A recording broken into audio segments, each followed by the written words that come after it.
በወፍ በረር በወፍ በረር በወፍ በረር። ሰላም ጤና ይስጥልን የተከበራችሁ የይሳግ መዝናኛ ቤተሰቦች፣ በወፍ በረር ሳምንታዊ ቁም ነገርና ማህበራዊ ጉዳዮችን እየዳሰሰ ወደ እናንተ የሚደርስ ልዩ ዝግጅታችን ነው። በወፍ በረር ርዕሱ በጣም ደስ ይለኛል። እንዴት ነው እቅዶችህን ለሰው ማካፈል ላይ እንዴት ነው ማካፈል አለብን ብለህ ታስባለህ ወይስ እንዴት ነው? እቅድን ማካፈል መልካም ነው ወይስ መልካም አይደለም የሚለው ሀሳብ ለምሳሌ መንፈሳዊ ሰዎች እንዴት ይሉታል? እሱን መቼስ አንቺ ከኔ በተሻለ ታብራሪዋለሽ ብዬ አስባለሁ። እንደገና ደግሞ ሳይንሱ ምን ይላል? ወይም ደግሞ ከተለያየ አቅጣጫ ማህበረሰቡ ያለውን ግንዛቤ እዚህ ላይ እንዴት አድርጎ ይገልጸዋል የሚለውን ነገር ሳስብ አንዳንድ ሰዎች እቅድን ማካፈል በፍጹም ተገቢ አይደለም ብለው ያምናሉ። አንዳንድ ሰዎች እቅድን ማካፈል ተገቢ አይደለም ብለው ምንድን ነው የሚያነሷቸው ዋና ዋና ነጥቦች? በብዙ ስራዎች ላይ ተሳትፈው ውጤታማ ያልሆኑ ሰዎች ለምሳሌ ብታማክሪያቸው የመጀመሪያ ሀሳባቸው አንድ በተሞክሮ ሰፊ ተሞክሮ ካላቸው ሀሳብ ይዞ የሚመጣው ሰው የሚያማክራቸው ሰው በተለይ ልምድ የሌለውና ሰፊ ተሞክሮ የሌለው ከሆነ እናው ብለህ ነው። እኛ እኮ ይህችን ሀሳብ በጣም ሞክረን እንዴት ፌል እንዳደረግን እኛ ነን የምናውቀው። አሁን አንተ ከዚህ ተነስተህ ልትሞክር ነው ምናምን ብለው በማጣጣል ሰውየውን ወሽመጡን ይቆርጡታል። እዚህ ላይ ግን ኢሳያስ ሰዎች አሁን ተሞክሮ አሁን እንደኔ ሳየው እኔ ተሞክሮ ወስዶ ተሳካለት ብዬ ከማስበው ነው። ምናልባት እቅዴን እንኳን ላጋራው የምችለው ሰው ጥሩ ስኬት ላይ ደረሰ ብዬ የማምነውን ሰው ነው እንጂ ፌል ያደረገበትን ወይ ያልተሳካለትን ሰው ለምንድን ነው የማማክረው? እንግዲህ ይኸውልሽ እቅድ ወይም ስኬት የምንላቸው ነገሮች ሰርተሽው እፎይ የምትይው አይደለም። እቅድ ስንል ፕሮሰስ ነው አይደለም? ስለዚህ እቅድም ልክ እንደዛው ነው። አንድ ነገር ታከናውኛለሽ፣ ሌላ ነገር ታቅጃለሽ። አንድ ነገር ታከናውኛለሽ፣ ሌላ ነገር ታቅጃለሽ። ስለዚህ ሰዎች የአንድ የስኬት ሂደት ነው ፕሮሰስ ነው ካልን ሁልጊዜ በሂደት ላይ ናቸው ያሉት። ውጤታማ የሆኑ ሰዎች በራሳቸው ሂደት ላይ ነው ያሉት፣ የሚቆም ስላልሆነ ማለት ነው። ግን አትሊስት ከዚህ በፊት በነበራቸው ኤክስፒሪየንስ ምንድነው የሆነ ሰክሰስ ላይ የደረሱበት አንድ ነገር አለ። እኛ በዛ ተመርኩዘን ነው እዚህ ጋር ያንተን ሀሳብ ስወስድ ምንድነው ያንተ ሀሳብ? እቅዶቼን መናገር አለብኝ ብለህ ነው የምታምነው ወይስ መናገር የለብኝም ከሚሉት ወገን ነህ አንተ? እቅዱህን ንገረኝ። አሁን ለምሳሌ መሰረት የሚያደርገው እኔ ላይ ከሆነ ውይይታችን አይጠብም። ጀነራላይዝ አድርገን ጀነራላይዝ ለማድረግ ምንድነው ያንተን እኔ ለምሳሌ ሰዎች እቅዳቸውን ማካፈል አለባቸው ብለው ከሚያምኑ ሰዎች ነኝ። ሰዎች እቅዳቸውን ሲያካፍሉ በመጀመሪያ ደረጃ እቅዱን የሚያቅደው ሰው ማን ነው? በመጀመሪያ ደረጃ አሁን ለምሳሌ በእኔ ሌቭል ከሆነ እኔ ማንም ሰው አይሰብረኝም ብዬ ነው የማስበው። ምክንያቱም እቅዴን በማካፍልበት ሰዓት ማንም ሰው የኔን እቅድ በማጣጣል ሊያሸንፈኝ አይችልም። እቅዳችንን አንናገርም ብለን ስናስብ ወደ በኋላ ጥናቶችን እናመጣለን። ግን ይሰብረናል በሚለው ብቻ አይደለም እቅዳችንን የማንናገረው። ሰው አንተ እቅድህን ስታማክር ነው ይሄንን አትችለውም ስለሚሉህ ብቻ አይደለም እቅዳችንን ለሰዎች መናገር የለብንም ተብሎ የሚታሰበው። የቤተክርስቲያን ወይ ደግሞ ሃይማኖታዊ አባቶች እንደሚናገሩት ከሆነ እቅዳችንን በምናወጣ ጊዜ መናፍስት ወይ ደግሞ ሰይጣን ያንን እቅድ ይሰማውና ሪጀክት እንዲሆን ያደርገዋል ነው ሃይማኖታዊ እሳቤው። በዚህ መንገድ ነው። ሳይንስ ደግሞ ወይንም ሳይኮሎጂ ጥናቶች እንደሚናገሩት ከሆነ እቅዳችንን በምንናገር ሰዓት ሌሎች ሰዎች የምንናገርበት ምንድነው ሀሳባችንን የምንነግራቸው ሰዎች የኛን እቅድ ለማክሸፍ ብዙ አይነት ሂደቶችን ይሄዳሉ። ለምሳሌ አንተ ያሰብከውን አሁን የሆነ ነገር ኤክስፖርት ማድረግ ከሆነ እንትን ይላሉ። ምንድነው ኢምፖርት ኤክስፖርት ከሆነ አሁን ያሰብከው አንተ ያንን ነገር ቀድሞ ከአንተ በፊት ሊያደርጉት ይችላሉ። ተመሳሳይ ምርት ሊያስገቡ ይችላሉ። እንዳይሰራለህ አንተ መታ አትርፈ ብዙ ነገር እንዳታገኝ ያንን ነገር መንገዶቹን ሊሰብሩ ይችላሉ እንጂ አንተን ብቻ ስነ ልቦናዊ ጉዳት ከማድረስ ብቻ አይደለም እቅዳችንን መናገር የለብንም ብለን የምናስበው። ለምሳሌ ይኸውልሽ መንፈሳዊ በሆነ መንገድ ብለሽ አነሳሽው። ሴጣን ምንድን ነው? መንፈስ ነው አይደል? ያው ለነገሩ መንፈሳዊ ነገር ላይ በጣም ብዙ ጠንካራ አይደለሁም፣ እውቀቴን ለማለት ያህል ነው። ግን ሴጣን ስንል መንፈስ ነው አይደል? መንፈስ ደግሞ አቀድሽም አለምሽም ተለምሽም ወደ አንቺ ጋር መምጣት ከቻለ ሀሳብሽን ነው የሚያውቀው ማለት ነው። ሀሳብህን አያውቅም ሰይጣን። ምንድን ነው አሁን እኔም እዚህ ጋር ሃይማኖታዊ ሰው ሆነን ሳይሆን ይህንን ነገር የምናገረው የሃይማኖት አባቶች ወይ ደግሞ በተለያየ ቤተ እምነት ያሉት የተደረጉ ቃለመጠይቆችን ከዚህ በፊት የመስማቱ እድል ስላለኝ እና ስለሰማኋቸው ነው ይሄን የምልክ። በመንፈሳዊ አስተምሮ ሰይጣን ካፌ የወጣውን ነገር እንጂ ሀሳብ ውስጥ ያለውን ነገር ማግኘት አይችልም፣ መስማት አይችልም። ካፌ የወጣውን ነገር ግን ሰይጣን ማዳመጥ ይችላል። እንግዲህ ያለውን ነገር ብቻ አሁን ለምሳሌ መቼስ የሰይጣንን ሀሳብ እኔና አንቺ ተረድተ ነው የሰይጣን ሀሳብ እንደዚህ ነው የሰይጣን ሀሳብ እንደዚህ ነው ማለት በጣም ከባድ ነው፣ ግን ረቂቅ እንደሆነ እናውቃለን። አትሊስት ግን ውስጣችንን ማወቅ አይችልም ሰይጣን። የተናገርነውን ነው እንጂ ውስጣችንን ገብቶ ውስጣችንን ካወቀማ ይሄ በጣም ከባድ ነው የሚሆነው። እንግዲህ ይኸውልሽ ሰይጣን የውስጤን ሀሳብ ያውቀዋል የውስጤን ሀሳብ አያውቀውም ብዬ በዚህ ላይ ሀሳብ መስጠት አልችልም። ግን ረቂቅ እንደሆነ እና ደግሞ አንዳንድ ጊዜ በተለያዩ ቦታዎች ላይ መንፈሳዊ ቦታዎች ላይ እንደዚህ ማድረግ ፈልጌ እንደዚህ ምናምን ነገር ሀሳቧን እንደዚህ አድርጌ ምናምን ነገር ብሎ ከሚናገረው ነገር ከተነሳን ሙሉ የሰውን ልብ፣ መንፈስ፣ አመለካከት፣ አስተሳሰብ ሁሉ እንደሚቆጣጠር ነው የማውቀው። እኔ ቅድም እንደነገርኩሽ ሰዎች ሀሳባቸውን ለሰው ማካፈል አለባቸው ብዬ አስባለሁ። ለምሳሌ ሰዎች ሀሳባቸውን ማካፈል የለባቸውም የሚባለው ቅድም አንቺ እንዳነሳሽው መንፈሳዊ ሰዎች ከአመለካከትን ከአፋቸው ሲወጣ ጦልቦ እንዳይሳካ ሊያደርጋቸው ይችላል የሚል ሀሳብ ነው የሰጠሽኝ። እኔ በሱ አላምንም። እኔ ለምሳሌ ሰው በትጋቱ የሚመዘን እና በጥረቱ የሚያሸንፍ ፍጡር ነው ብዬ ነው የማስበው። ስለዚህ ሰው ሀሳቡን ተናገረ ማለት ለምሳሌ አንድ ሰው ፊውቸር ፕላን ኦፍ አክሽን የምንላቸው ነገሮች አሉ። ለምሳሌ የአንድ ዓመት የኔ እቅድ ሊሆን ይችላል፣ የ2 ዓመት የኔ እቅድ ሊሆን ይችላል፣ የ3 ዓመት የኔ እቅድ ሊሆን ይችላል። ይህንን እቅዴን ለማሳካት ሰዎች ያስፈልጉኛል። ስራ የምትሰሪው ከሰዎች ጋር ነው። ስለዚህ ከሰዎች ጋር ስራ ስትሰሪ አንቺ ሀሳብሽን የምታካፍልያቸው ሰዎች እነማን ናቸው? እነማን ናቸው ስትይ እኔ ልሰራው ባሰብኩት ሀሳብ ላይ እነዚህ ሰዎች በቂ እውቀት አላቸው ወይ? የመጀመሪያው ጥያቄ ነው። እንደገና ደግሞ ሰዎቹ ፖዚቲቭ ቲንከር ናቸው ወይ? ሀሳብን ከተረዱ በኋላ የማገዝ ሀሳብ ያላቸው ሰዎች ናቸው ወይ? ሀሳብን ከተረዱ በኋላ የማጥላላት ሀሳብ ያላቸው ሰዎች ናቸው?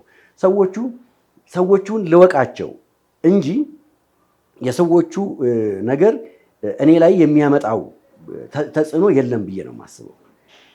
ለምንድን ነው ይሄንን የምልሽ? ሰዎች የየራሳቸው ተሞክሮ አላቸው። ከኔ ተሞክሮ ስነሳ ሰዎቹ ለኔ ሀሳብ ሲሰጡኝ እኔ ገንቢ ሀሳቡን ወስደዋለሁ። አፍራሽ ሀሳቡ እንቀዋለሁ ማለት አይደለም። አፍራሽ ሀሳቡን ደግሞ እመዝነዋለሁ። መቼ ነው አንተ እቅዶችን መናገር አለብኝ ብለህ የምታስበው? እቅዶችህን ማማከር አለብኝ የሚባለው መቼ ላይ ነው? ምክንያቱም ገና ሀሳብ አይምሯችን ውስጥ ያለ ነገር ከሆነ ሰዎች ሲሰሙት እንግዲህ በመንፈሳዊ ነገሩም በዓለማዊ ነገሩም ስንመጣ እንደሚከሽፍ ነው እየተነገረን ያለው። በርካታ ሰዎች ምንድን ነው በዚህ ጉዳይ ላይ የሚያስቡት ሲባል በጣም በርካታ ኤክስፔሪየንስ ያላቸው ሰዎች እና ያልተሳካላቸው ሰዎች። እኔ አንዳንድ ጊዜ በአንድ ጉዳይ ላይ በጣም እናደዳለሁ፣ በጣም የምደሰታለሁ። ለምሳሌ በጣም የምናደደውና የምደሰትበት ምክንያት ሰው በሰው ድክመት አለመማሩን ሳየው ያሳዝነኛል፣ ያናድደኛል። ምክንያቱም እኔ ድቁስቁስ ልኩስኩስ ብዬ ስወድቅ እያየ በዛው መንገድ መጥቶ ድቁስቁስ ልኩስኩስ ብሎ ይወድቃል። ይሄ በጣም ያናድደኛል። በሌላ መልኩ ደግሞ እኔ የወደቅኩበትን ነገር አጥንቶና ተመራምሮ አልፎ ሲሄድ ሳየው ቆሜ ያጨበጭባለሁ። ምክንያቱም እነከሌ ወድቀውበታልና እኔ አልሞክረውም አላለም። በቂ ጥናት ካደረገ በኋላ ስለሄደ ማለት ነው። ከአማካሪዎቻችን የምንወስዳቸው ነገሮች ሁሉንም አይደለም የምንወስደው። የምንፈልገውንና በጎውን ነገር እና ኔጌቲቭም ቢሆን እንዳይጥለን እንማርበታለን። ይሄ እኮ የምትለኝ ያለኸው አሁን እኔ ከአንተ ኤክስፒሪየንስ ወስጄ አንተ በዚህ መንገድ ሄደህ አልተሳካልህምና ኢሳያስን ምንድን ነው የጣለው ብዬ ጥናት አድርጌ ያንን ነገር ስለማድረግ ነው። የኛ ርዕስ ምንድን ነው? የኔን እቅድ ለምሳሌ እኔ የሆነ አንድ ትልቅ ቢዝነስ የማቋቋም ይሆናል የኔ እቅድ። ያንን እቅድ ለአንተ ስለመናገር ነው የምናወራው። ያንን ሀሳብ እኔ ቤት ስለመስራት ሊሆን ይችላል፣ ትልቅ ነገር ስለመገንባት ሊሆን ይችላል። ያንን እቅድ መናገር ተገቢ ነው ወይ? ሰዎች ሀሳባቸውን ሲያማክሩ ምን እንዳይደርስባቸው ነው ማማከር ያለባቸው? ማማከር የሌለባቸው? ማማከር ያለባቸው መጥፎ ሳይዱን ለመረዳት ለምሳሌ ምን የጎንዮሽ ጉዳት አለው ይሄ ነገር፣ በዚህ መንገድ ብሄድ ምንም ማጣው ነገር አለ፣ ምንም ማገኘው ነገር አለ ብሎ መንገዱን ቀድሞ ለማወቅ ነው የሚያማክሩት። በማማከራቸው ደግሞ የሚደርስባቸው ጉዳት ምንድን ነው?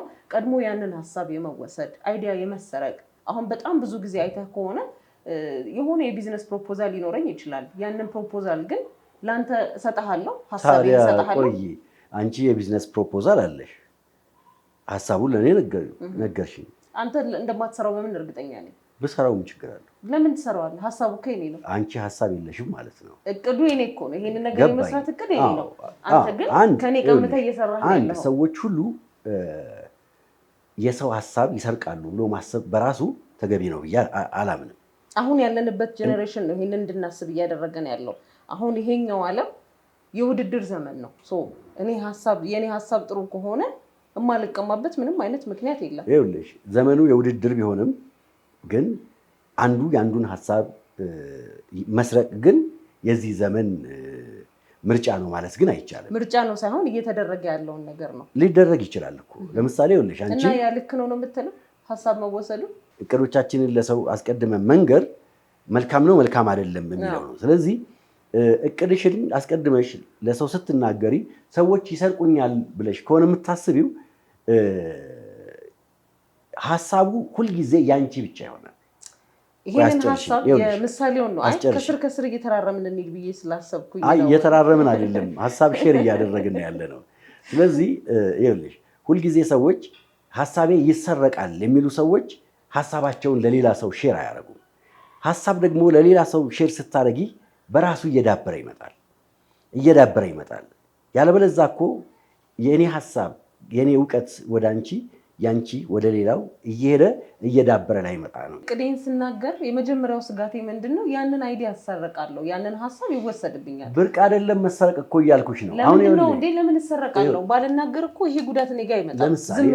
ለምሳሌ እንውሰድ። አንቺ በጣም አሪፍ የምትይው ሀሳብ እኔ በቃ ብርቅ ነው ብለሽ ያሰብችው ሀሳብ ሚዛን የማይደፋ ሊሆን ይችላል። አሁን ብዙ ጊዜ አስጨርሽኝ። ብዙ ጊዜ ምን ይገጥማል መሰለሽ፣ እኔ እንግዲህ የፊልም ባለሙያ ነኝ እንደምታውቂው ማለት ነው። ስለዚህ ብዙ ሰዎች ወደ እኔ ጋር ይመጣሉ እና እኔ በጣም የሚገርመኝ ሀሳብ ድርሰት ጽፌያለሁ እና እንዳልሰረቅ ይላሉ። ለአቅመ መሰረቅ ደርሰዋል ወይ ነው መጀመሪያው ጥያቄ። እነዛ ሰዎች የሚሰረቅ ሀሳብ አላቸው ወይ ነው። የሚሰረቅ ሀሳብ ካላቸው እና ከተሰረቁ በእርግጥም ሀብታሞች ናቸው። ምክንያቱም ብዙ ሀሳብ አላቸው ማለት ነው። ስለዚህ እኔ ከሰረቅኩት ያንን ሰው ይሄ ሰው ከኔ የተሻለ እውቀት አለው፣ ከኔ የተሻለ የንባብ የተደራጀ ንባብ አለው ምናምን ብሎ ለእኔ ሊያሳየኝ መጥቶ እኔ ከሰረቅኩት እንደሚችል አረጋገጥኩለት ማለት ነው ኢንዳይሬክትሊ። ስለዚህ ያ ሰው ሌሎች ነገር ላይ ተግቶ የመስራት አቅም አለው። ወደ ቢዝነስ እንውሰደው።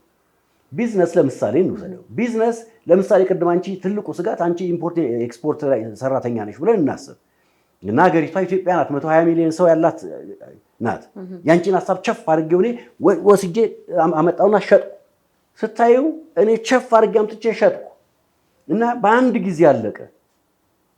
በአንቺ ሀሳብ በእኔ ኮስት ውጤታማ እንደሚሆን አየሽ ማለት ነው። ስለዚህ ኢሚዲየት ያንን ነገር ወደ ተግባር ለመለወጥ ቀላል ነው የሚሆነው፣ ምክንያቱም የሀሳቡ ባለቤት አንቺ ነሽ። አሁን እኛ ብዙ ጊዜ የምንፈራው ለምንድን ነው? ሀሳቤ ይሰረቃል፣ ሀሳቤ እንደዚህ ይሆናል እንላለን። ሀሳብ አንድ የሚያልቅ አይደለም። ሁለት ደግሞ ምን አይነት ሀሳብ ነው? አሁን ለምሳሌ የቴክኖሎጂ ሀሳብ፣ ረቂቅ ሀሳብ ከሆነ ደግሞ ጀነራላይዝ አሁን ለምሳሌ ቀመሮች የምንላቸው ነገሮች አሉ አይደለም? የቀመር ጉዳይ ከሆነ ግን የማትናገሪያቸው ፖይንቶች አሉ፣ የማትናገሪያቸው ሰዎች በቀላሉ የማያገኟቸው። ለምንድን ነው የማይነገራቸው? ኦኬ፣ ለምሳሌ አንድ ቀላል ምሳሌ ልንገርሽ። የአንስታይንን እንውሰደው። አንስታይን የራሱ ቀመሮች አሉ፣ በጣም በርካታ ቀመሮች አሉ። እነዛ ቀመሮች በመጽሐፍ ኒኩለር እንወሰደው፣ ኒኩለር እንዴት ይሰራል ምናምን ፕሮሰሶቹ በሙሉ በመጽሐፍ ተሰንደው ተቀምጠዋል። እኛ ለምን አንሰራቸው? እኮ የተደበቀ የሆነ ነገር አለ፣ እኛ እንዳንሰራው የተደበቀ ነገር ስላለ ብቻ አይደለም። አንድ አቅም ብቻ አይደለም። ያንን ነገር ሙሉ ለሙሉ ቢያስቀምጠው ዋይናት እኛ ማንሰራበት ምክንያት አንድ አቅም ስል የገንዘብ ሊሆን ይችላል። ሁለት አንድን ሀሳብ ወደ ተግባር የመለወጥ ገት ምንለው ነገር እሱ ትዕግስቱ፣ ደጋግሞ የመሞከር ሂደቱ፣ ፕሮሰሱን መወጣትና አለመወጣት ማለት ነው። ስለዚህ አንዳንድ ጊዜ ሁላችንም በየራሳችን ዓለም ውስጥ በየራሳችን መስፈርት ውስጥ ነው ያለነው። ያንቺ መለኪያ ለኔ አይሆንም። ያንቺ እውቀት እኔ ጋር ሲመጣ ሊያንስ ይችላል፣ ሊበዛም ይችላል። ስለዚህ ብዙ ጊዜ የኔ ነው የብቻዬ ነው እኛዋንማ ሰዎች ቢወስዱብኝና ቢሰርቁብኝ እጎዳለሁ የሚል ሰው ከሆነ የጋን መብራት ነው። አንድ ጋኑን ሙሉ በሙሉ ያበራዋል ወይ ነው በመጀመሪያ ደረጃ። ለጋን ውስጥ የሚበቃ ብርሃን አለው ወይ ነው ሰውየው። ሐሳብ እኮ ሲወጣ ነው የሚመዘነው፣ ሲወጣ እኮ ነው የሚላከው። ሐሳባችን እኮ እኛ ራሳችንን ማውጣት እንችላለን። አሁን እኔ ረጅም ሰዓት እያዳመጥኩ ነበር። ምንድነው ሐሳባችንን ለሰዎች ሼር ብናደርግ የተሻለ ነገር እናደርጋለን፣ የተሻለ ነገር ይሆናል። ግን መጀመሪያ እኛ ምን አስይዘን ነው ሐሳባችንን እቅዳችንን የምንናገረው? መጀመሪያ ላይ መሬት መያዝ አለበት። እንዲህ ማድረግ አለብን፣ እንዲህ የምናደርገው የሆነ መስራት የምንፈልገው ነገር አለ። ያንን ግን ጀምረነው ከሆነ የምንናገረው ምንም ችግር የለውም፣ ይዳብራል። ያ ነገር ለሰዎች ባማከረን ቁጥር ይዳብራል። ምንም ሳንይዝ ግን እንዲህ እኮ አስቤ ነበረ፣ እንዲህ እኮ ልሰራ አስቤ ነበረ ከሆነ ለምንድነው ያ ሰው የማይወስደው? ያንን ሐሳብ የማይወስድበት ምንድነው ምክንያት አለው? ሐሳብ የማይከሽፍበት ምንድነው? አሁን በመንፈሳዊ ነገሩም ስናየው ከአፋችን የወጣ ነገር ሰይጣን ሊያበላሽው ይችላል። ሳይኮሎጂውም እንደሚለው ከአፋችን የወጣ አንድ ነገር 3 ጊዜ ሰይጣን ስላልሽ አማትቢ ይሄ ምክንያቱም ጠራሽዋ። ለማንኛውም ተመልካቾቻችን በመከታተል ላይ ያላችሁት በወፍ በረርን ነው። የዛሬ መወያያ ርዕሳችን ደግሞ እቅዶቻችንን ለሰው መናገር አለብን የለብንም በሚለው እኔና ኢሳያስ ትንሽ እየተከራከርንበት እየተወያየንበት ያለ ነው። የተወሰኑ ደግሞ ሰዎችን አነጋግረን በዚህ ጉዳይ አስተያየት ሰጥተው ነበረ። ለሰዎች አማክሬ ችግሬን የምፈልገውንና ችግሬን ነግሬያቸው እነሱ መርዳት ከቻሉ በብር ሳይሆን እነሱ መርዳት ቢችሉ በሐሳብና እኔን የተሻለ ቦታ ላይ ቢያደርሱኝ ደስ ይለኛል። ሌላኛው ሳይድ ደግሞ ባላማክራቸው ይሻለኛል። አንዳንድ ሰው እንዴት ነው አማክሬው የማይሆን መልስ ይሰጠኛል፣ የሆነ ተስፋ የሚያስቆርጥ ነገር። ስለዚህ ብሰጥም ባልሰጥም ሀፋፍ ብጎዳም ልጎዳ ብዬ ከሰዎች ጋር መመካከር። እቅዴን ለሰዎች ተናግሬ ተበላሽቶብኛልና እቅዴን ለማንም አልናገርም።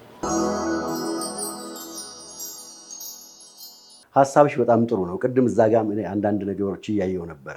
አንዳንድ አድማጭ ተመልካቾቻችን የላይቭ ስርጭት ስለሆነ እየገቡ እንደማየው ከሆነ እኔ ብሞት ሐሳቤን አልናገርም ያለች እንግዲህ ሐሳቤን አልናገርም። ሐሳብ በራሱ ሲመዘን ሚዛን ይደፋል፣ ሚዛን አይደፋም። ሐሳብ በራሱ ይመዘናል። በነገራችን ላይ እቅድ ይወለዳል፣ ያድጋል፣ ይሞታል። እቅድ ልክ የልጅነት ልምሻ እንዳለበት እንደተወለደ ልቁስቁስ ብሎ ሊሞት ሁሉ ይችላል። ስለዚህ ሰዎች ሲያቅዱ እቅዳቸው ሚዛን ይደፋል፣ ሚዛን አይደፋም። እንደገና ደግሞ ቅድም አንቺ ምን አልሽ መሰለሽ? ሐሳብ ከተጀመረ በኋላ ነው አልሽ። በመጀመሪያ ደረጃ የሚያስበው ሰው ማን ነው? ገባሽ? አሁን የሚያስበው ሰው የተከበረ ነው፣ የሚያስበው ሰው የቀለለ ነው ልል ፈልጌ አይደለም። ማንኛውም ሰው ሐሳቡ የተከበረ ነው። ግን በጣም ኤክስፔሪየንስ ያለው ሰው፣ በጣም በተደጋጋሚ ሙከራዎች የዳበረ ሰው ከሆነ መጀመሪያውኑ ካልኩሌት የሚያደርጋቸው ነገሮች አሉ። በዛ ሂደት ውስጥ መሄድ ይችላል። ግን ብዙ ጊዜ ተሞክሮ የሌላቸው ሰዎች ከሆኑ ግን ልክ በንባብ ራሳቸውን እንደሚያዳብሩት ሁሉ ሐሳባቸውንም ደግሞ ወይም እቅዳቸውን ከሰው ጋር በማውራት ማሳደግ ይችላሉ። ሁልጊዜ ሰዎች ሰባሪ አይደሉም፣ ገንቢዎችም አሉ። አሉ ግን መምረጥ አለብን። የምንናገራቸውን ሰዎች መምረጥ አለብን የመጀመሪያው። ሲቀጥል ደግሞ መሬት መያዝ አለበት። አንድ ጥያቄ ልጠይቅሽ። እቅድ አለሽ? ለምሳሌ እቅዴን እንዴት እነግርሃለሁ? ስለዚህ እቅዳቸውን ከማይናገሩ ሰዎች ነኝ ማለት ነው። እንደዛ ቢሆን የተሻለ ነው ብዬ አምናለሁ። የምናገረው መቼ ነው? አትሊስት የሆነ ስቴፕ ከሀሳብነት ካለፈ በኋላ ሀሳብ ብቻ ካልሆነ በኋላ የሆነ ነገር ላይ አሁን እኔ የዚህ ዓመት እቅዴ የሆነ ትምህርት መማር ሊሆን ይችላል፣ ወይ የሆነ አዲስ ቢዝነስ መክፈት ሊሆን ይችላል፣ ወይ የሆነ ነገር። ያንን ግን ከጀመርኩት በኋላ እንደዚህ እኮ ጀምሬያለሁ፣ እንደዚህ እኮ ብታደርጊው የተሻለ ሀሳብ ይሆናል። በጣም የሚገርምሽ ለምሳሌ አንዳንድ መስሪያ ቤቶች ስትሄጂ የድርጅታችን ራዕይ ብለው 10 መስፈርቶች ብለው እያስቀምጡት ራዕያቸው ማለት ራዕያቸውና ግባቸውን ቁጭ ያደርጉታል። እንደገና ደግሞ አሁን ጎግል ብታደርጊ በዓለም ላይ ተመራጩና ተወዳጁ ለቢዝነስ አዋጪ የሆኑ ምርጥ እቅድ ራዕዮች ብትይ ታታታ እያደረገ ቁጭ ያደርግልሻል። ስለዚህ አሁን እንዲህ አይነት መረጃዎች አሁን እጃችን ላይ ናቸው ያሉት። አሁን ዘመኑ ነው። አሁን እያልን ያለነው እኮ ስለ ቴክኖሎጂ አይደለም እያወራን ያለነው። ቴክኖሎጂ አሁን ዲጂታል ዘመን ላይ ነው ያለው። የፈለግነውን ነገር በአርቲፊሻል ኢንተለጀንት በኩል ማግኘት እንችላለን። አሁን በቀላሉ የሆነ አፕሊኬሽን በመጠቀም በጣም ብዙ ነገር ማግኘት እንችላለን። እያወራን ያለነው ለሰው ልጆች እቅዳችንን ስንናገር ይሰብሩናል አይሰብሩንም፣ እቅዳችን ይከሽፋል አይከሽፍም በሚለው ነው። እዛ ጋ ያለው ሌላ አካል አቃጁ የሚያቅደው ሰው አደረጃጀቱ ምንድን ነው? ለቋሳ ነው? ጠንካራ ነው? ለቋሳ ከሆነ እየሰራም ጫፍ ላይ ከደረሰ በኋላም ውይ ምናምን ስትይው ይሰበራል። የሰው ልጅ አይሰብሩም ከሚሉት ነህ? እኔ የሰው ልጅ በጎ ነገር እንዳለው ሁሉ ገንቢ ሀሳብ እንደሚሰጥ ሁሉ ሰዎች በነገራችን ላይ ገንቢም ኔጌቲቭም ሀሳብ ከክፋት ተነስተው ላይሰጡ ይችላሉ። ከነሱ ተሞክሮ አንጻር የወደቁበትን ሌሎች እንዲማሩበት ሊያስቀምጡት ይችላሉ። ስለዚህ ሀሳባቸውና ተሞክሯቸውን ለአንቺ በሚነግሩበት ጊዜ አንቺን ሊሰብርሽ ይችላል፣ ሊገነባሽም ይችላል። ይሄ ግን እኔ ጠንካራ የመሆን ግን ሰውየው ጋር ነው። ይኸውልሽ መጀመሪያ ሰውየው አንድን ሀሳብ የማስፈጸም አቅሙ የዳበረ ነው ወይ? አንድን ሀሳብ የማስፈጸም አቅሙ የዳበረ አይደለም ወይ? መሰረት የሚያደርገው ሰውየው ጋር ነው። እቅድና አንድ ሰው ሀሳቡን ተጨባጭ ለማድረግ ሲያቅድ ያቀደውን ነገር የማስፈጸም አቅም አለው የለውም የሚለው ሰውየው ላይ ነው መሰረት የሚያደርገው። ሰውየው መጀመሪያውኑ ጠንካራ ልብ ካለው ሀሳቡን የማስፈጸም አቅም ካለው እቅዱን በመናገሩ ብቻ ማንም አይሰብረውም። እሺ፣ እዚህ ጋር አንድ ጥያቄ ልጠይቅህ። አሁን የመጣልኝ ሀሳብ ምንድን ነው? የፊልም ባለሙያ ነህ አንተና በደንብ እንደው ብዙ ኮምፒቲሽን ያለበት ሙያ ቢባል የእናንተ ዘርፍ ነው የፊልም ኢንዱስትሪ። በሙዚቃም ብንመጣ ለምሳሌ አንተ ከጻፍካቸው ድርሰቶች መካከል አንደኛው ድርሰት ልክ ቀረጻው አልቆ የሆነ ሰዓት ላይ መጀመሪያ የፊልሙን ስክሪፕት ለአንድ ወዳጅክ አሳይተሃል። በጣም አሪፍ ስክሪፕት ነው ምናምን ብሎ ወደ ቀረጻ ገባችሁ እየሰራችሁ፣ በመሃል ተመሳሳይ የሆነ ስክሪፕት ተቀርጾ ሁሉ ነገር አልቆ ወደ ፊልም ይሄ ተቀይሮ ሁሉ ነገር ፊልም የሚባለው ነገር እየታየ ምን ይሰማሃል? አንተ ቅድህን በማሳየትህ አሁን ልትለይ የምችለው ምንድን ነው? ያሰብኩት ራሴ ስለሆንኩ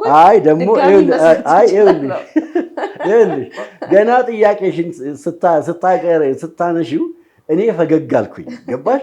እኔ ፈገግ ያልኩት በውስጤ ይመላለስ የነበረ ሀሳብ ነው። ግን የአንቺ ንፉግነት የእኔን መልስ ልትመልሺው ደግሞ እኔኑ ጠይቀሽ መልሰሽ መልሴን ልትመልሺው እግዚአብሔርን አትፈሪም? የእኔን መልስ ማን ልመልስ?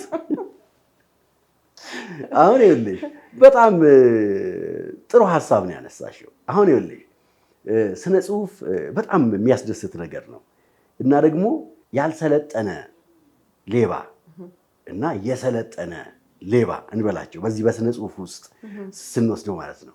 ያልሰለጠነው የስነ ጽሁፍ ሌባ የገጸ ባህሪያቶችንም ስም ጭምር ይሰርቃል። የሰለጠነው ሌባ ግን ሀሳቡን ይሰርቃል። የሰለጠነ ሌባ ሀሳብ ይሰርቃል ስል ላደንቀው አይደለም። ይሄ የሰለጠነው ሌባ ሀሳብ ነው የሌለው። ሀሳብ ሲያገኝ ግን በራሱ መንገድ ይጽፈዋል። አንድን ሀሳብ እኔና አንቺ ብንጽፈው የተለያየ ነገር ይዘን እንመጣለን በሰለጠኑት አካሄድ ስሜት። ፋራው ግን እንዳለ ኮፒ ፔስት ስለሆነ የሚያደርገው በህግ ይዳኛል ማለት ነው። በዚህ ቢሆን ለምሳሌ አሁን ከዚህቹ ርዕስ ሳንወጣ በአንድ ወቅት ሁለት ሙዚቀኞች አንድ የተጣሉበት ሀሳብ ነበረ። ሀሳቡ እንጂ የሙዚቃው ግጥም ላይ ወይ ሙዚቃውን ስንሰማው የተለያየ ነገር አለው። ያዘፋፈን ስልቱ፣ ግጥሙ የተቀየረው ነገር አለ። ሀሳቡ ግን አንድ ነው። ግን ዘፈን በደንብ አጣጥመሽ መዝፈን ስለምትቺ አንድ ስንኝ እንድትይልኝ ፈልጌ ነው። እና እኔ አልዘፍንም ላርግልህ የሚለው ዘፈን ነው አይደለ? አሁን ይኸውልሽ እኔ ምን ላርግልህ የሚለውን ዘፈን ሳየው አንድ የልጅቷ የአደናነስ ችሎታ፣ ሁለት አንዳንድ ጊዜ አንዳንድ ሀሳቦች አንዳንድ ግጥሞች ረቂቅነታቸው በጣም ይገርመኛል። ሁለት ነገር ልንገረሽ። አሁን ምን ላርግልህ፣ አሁን ምን ላርግልህ፣ አሁን አንድ ሰው በጣም ሲያስደስትሽ ልትሰጪው የምትችይው ሀብት ያንስና ምን ላርግልህ፣ ገባሽ? በቃ ቃላት አነሰኝ፣ ስጦታዎች ሁሉ አነሱኝ፣ ስለዚህ ምንድን ነው የምሰጥህ የሚለው ቃል ከልጅቷ ያዘፋፈን ስልት ቀለል ካለው ሂደት ጋር ስትወስጂው ራሱን የቻለ ትልቅ ውበት አለው። የኔ ደግሞ የጨርቆስ ልጅ ናት፣ የሰፈር ልጅ ናት እና እሷም ስትዘፍነው ራሱን የቻለ ውበት አለው። አንድ ሀሳብ አንድ ግጥም በሁለት መንገድ ሲገለጽ ማለት ነው። እጅግ በጣም ነው የሚገርመኝ ማለት ነው። ስለዚህ አዲስ ነገር አንፈጥርም፣ አዲስ አፕሮች ነው የምናመጣው። ግን እሱስ ቢሆን ባለቤትነቱ የኔ ነው። አሁን ወደ ነጄሪ ስንመለስ፣ ወደ ሙዚቀኞቹ ስንመለስ ሳራም የዘፈነችበት የራሷ መንገድ አለ። አሁን እዚህ ጋር አይተህ ከሆነ በጣም የሚያከራክር ነገር ነበረው። የኔ ነው የሚል ማለት ነው። ቅድሚያዊ ማን ነው? የከሌ ነው። ቅድሚያዊ ማን ነው? የከሌ ነው ተብሎ ብዙ የሚያጨቃጭቅ ብዙ የሚያነጋግር ነገሮች ነበሩት። ለምንድን ነው ይሄ የሆነው? አይዲያ አንድ ሰው ወስዷል ከዚህ ሰው። በቃ አይዲያውን የሆነ ሰው ተናግሮታል። አሁን ባለቤቱ ይሄ ነው አንልም እኛ። ግን ውጤቱ አንድ ዘፋኝ ለምሳሌ ዘፈን በሚያቀርብበት ጊዜ ወደ ማህበረሰቡ ጋር ዘፈኑ እንዲደርስ አንዱ ጉዳይ ነው። ሁለት ደግሞ በዘፈኑ የሚገኘው ንዋይ እጁ ላይ እንዲገባ ማድረግ ነው። ዓላማና ግባቸው ይሄ ነው። እነዚህ ሁለት ዘፋኞች ከፍተኛ ፍልሚያ አካሄዱ። ዘፈኑ የኔ ነው፣ ዘፈኑ የኔ ነው በሚል ፍልሚያ ማለት ነው። በዚህ ምክንያት ሁለቱም በጣም ፖፑላር ሆነዋል። ይሄ ዘፈን ስለሆነ ነው ፖፑላር የሆኑበት ምክንያት። ምክንያቱም ዩቲዩብ ላይ በተጫነ ሰዓት በአሁን ዩቲዩብ የሚከፍለው በታየው እይታ ብዛት ነው የሚከፍላቸው ሁለቱንም። ሰው ክርክሩ የማን ነው መጀመሪያው የማን ነው በሚለው ክርክሩ ስላለ የሁለቱንም ያያል። ይሄ እንደ ድል የመጡበት ያሉበት ቦታ ነው። ይሄን ሁለቱም ሳንቲም እንዲያገኙ የረዳቸው። እሺ ሌላ ኤግዛምፕል እንውሰድና በእንደዚህ አይነት አንውሰደው። ከሌላ ሀገር እቃ የሚያስገባ ድርጅት አድርገን እናስበው። ለምሳሌ ወተት ይሁን በጣም ወይ ደግሞ የሆነ ሳሙናም ሊሆን ይችላል ከዛ የሚገባው ከውጭ የሚገባው አንድ ሰው በጣም ብዙ ገንዘብ አውጥቶበት ሊሆን ይችላል ያለን ነገር የሚያስገባው። እቅዱን ለአንድ ጓደኛው ተናገረ ወይ ደግሞ በአጋጣሚ የሆነ ሰው እቅዱን አወቀና ተመሳሳይ የሆነ ምርት ዋጋ አስቀንሶ ያንን ምርት ሲያስገባ ይሄ ሰውዬ ይከስራል አይከስርም? እንደዚህ አይነት አመለካከትና አስተሳሰብ ያላቸው ነጋዴዎች ምን አይነት እንደሆነ ታውቂያለሽ? አንዳንድ ነጋዴዎች ምን ያደርጋሉ መሰለሽ? ከዱባይ ወይም ከቻይና እቃ ለማምጣት አብረው ይሄዳሉ። አብረው ይሄዱና ቻይና ከደረሱ በኋላ ገበያውን የሚገዛበትን ቦታ እንዳያየው የሆነ አሳቻ ቦታ ጠብቆ እጥፍ ብሎ ይጠፋበታል። ተመሳሳይ እቃ ላለመጫን ማለት ነው።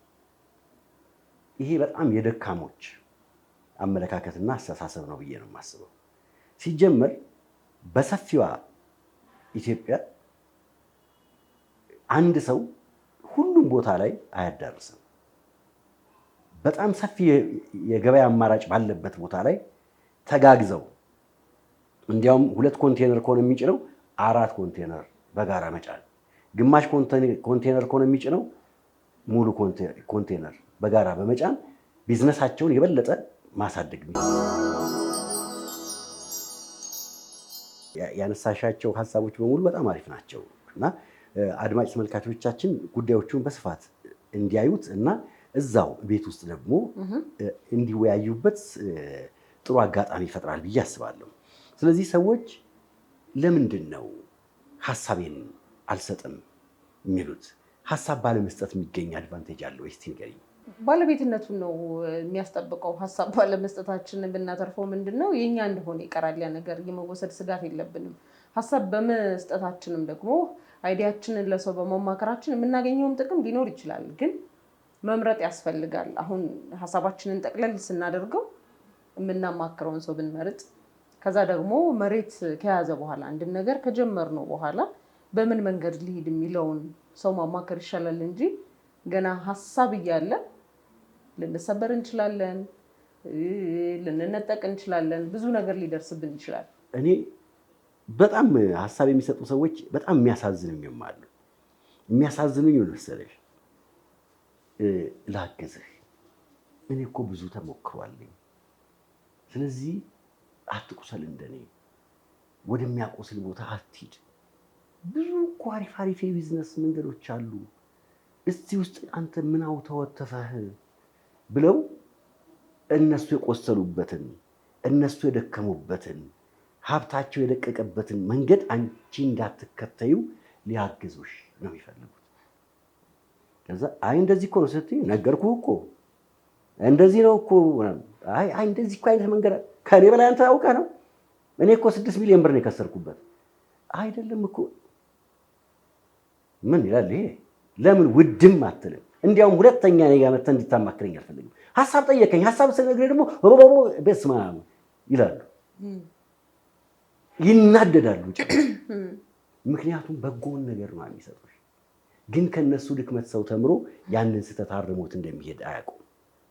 ስለዚህ እኔ ሞክሬዋለሁ፣ ትውልድ በእኔ ይዳን፣ በእኔ ይብቃ ይላሉ። በቃ ትህትናቸው፣ በጎ ሀሳባቸው ክብር ይገባዋል። ግን የነሱን ውድቀት ላይ ተምሮ ማለፍ እንደሚቻል እነሱን ማወቅ አለባቸው። አንዳንድ ደግሞ አለ የት አባቱ ሊሄድ ነው ይሄ?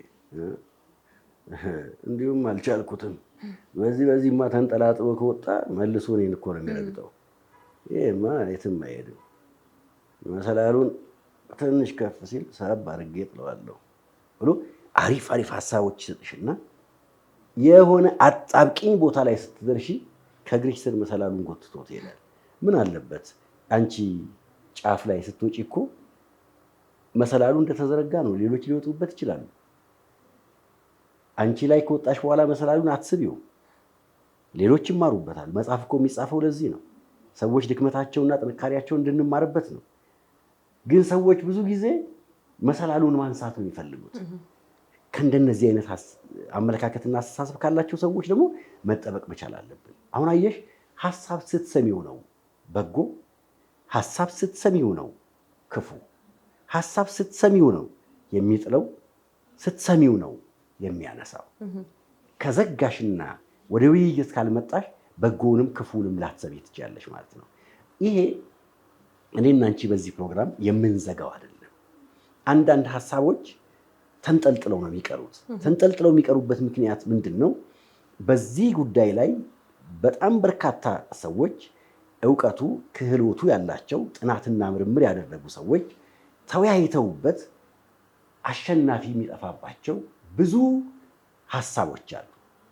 አሸናፊ ሳይኖራቸው ሁለቱም የየራሳቸውን ጥናትና ምርምር አድርገው ሁለቱም አሸናፊ የላቸውም፣ አንድ አየር ላይ ይለቁታል ማለት ነው። አንዳንድ ጊዜ እንደዚህ የሚሆኑባቸው ነገሮች አሉ። 6 እና 9 ይሆናል አንዳንድ ነገር።